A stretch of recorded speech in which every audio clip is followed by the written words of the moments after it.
mga bawal na mga ginagawa natin sa trabaho, alam mo po, pag-usapan natin yan kasi naramdaman ko medyo hesitant ka kanina pagbitaw ng isang joke. Ang dami na nating bawal bitawan. Oo nga. Masyado na tayong kahon na paano naging mahirap to sa trabaho natin.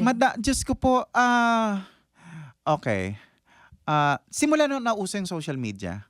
Simula nung nauso yung social media, sobrang ang lakas at ang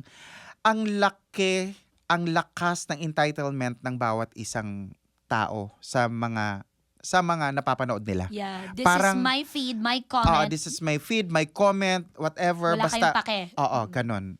Mahilig sila sa ganon. Kung iisipin natin dati, mga idol natin, Dolphy Panchito, sila Babalu, grabe magbatukan, pak.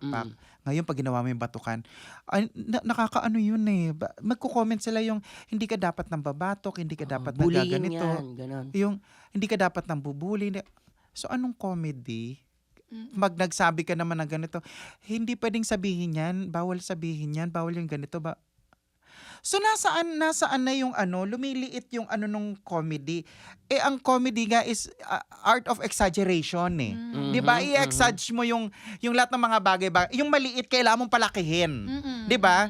Hindi ka naman pwedeng manapik ng, "Oy, kumusta ka na?" So bilang sa comedy, "Oy, kumusta?" Ganon. So yun siya. So ang ano lang ng yung dilemma lang ng social media sa natin ngayon.